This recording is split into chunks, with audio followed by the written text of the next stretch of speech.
एक समय की बात है। एक धनी साहूकार था। उसके 7 पुत्र थे।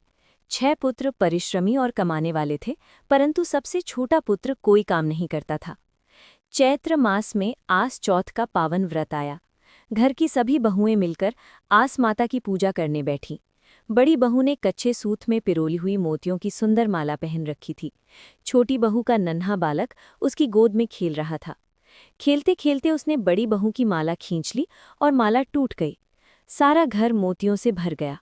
बड़ी बहू क्रोधित हो उठी। अरे, मेरी 1.25 लाख की माला तोड़ दी। छोटी बहू का हृदय आहत हो गया।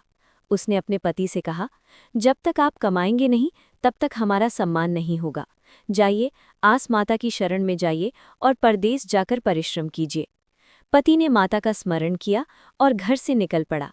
जाते समय पत्नी ने उसकी चोटी में एक छोटा सा ताबीज यानी मादलिया बांध दिया ताकि वो उसे पहचान सके। रास्ते में उसे भूख मिली, फिर प्यास मिली, फिर नींद मिली। सबको उसने फोल्डेड हैंड से प्रणाम किया और आगे बढ़ता गया। अंततः उसे स्वयं आस माता के दर्शन हुए। वो बोला, हे माता, मैं आपकी शरण में आया हूँ, मेरी आशा पूर्ण कीजिए। माता ने आशीर्वाद दिया, फलान नगर में जाओ, वहाँ तुम्हारा भाग्य तुम्हारी प्रतीक्षा कर रहा है। वो नगर पहुंचा। वहां का राजा दिवंगत हो चुका था और नए राजा के चयन के लिए एक हथनी की सूंड में फूलों की माला दी गई थी। जिस व्यक्ति के गले में वो माला डाले वही राजा बनता। हथनी घूमती घूमती सीधे साहूकार के पुत्र के पास आई और उसके गले में माला डाल दी। लोगों को विश्वास न हुआ, पर हथनी ने 3 बार वही किया। अंततः सबने उसे राजा स्वीकार कर लिया। राजा बनते ही उसने प्रजा का भला करना आरंभ कर दिया। कम काम, अधिक मजदूरी, पूरा राज्य सुखी हो गया। उधर उसका परिवार निर्धनता में घिर गया। जब उन्होंने उस उदार राजा की चर्चा सुनी तो वे भी उसी नगर आ पहुंचे। राजा ने सबको पहचान लिया, पर स्वयं को प्रकट नहीं किया। सबको उचित कार्य सौंप दिए। पत्नी को शरीर की मालिश का कार्य मिला। वो संकोच में थी, पर राजाज्ञा माननी पड़ी।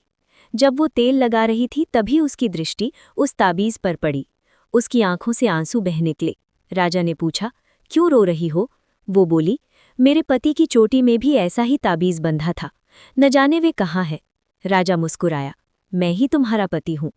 ये सुनते ही दोनों भाव विभोर हो गए। परिवार में आनंद छा गया। कुछ समय बाद पुनः आस चौथ का व्रत आया। इस पर सबने बड़े धूमधाम से पूजा की। फिर एक बालक के हाथ से माला टूट गई, पर इस बार किसी ने क्रोध नहीं किया। छोटी बहू बोली, माला फिर बन जाएगी, पर बच्चा कहाँ से लाएंगे? ये सुनकर बड़ी बहू को अपनी भूल का स्मरण हो आया। उसने क्षमा मांगी। सबने मिलकर प्रार्थना की, हे आस माता, जैसे आपने हमारी आशा पूर्ण की वैसे ही सबकी आशाएं पूर्ण करना।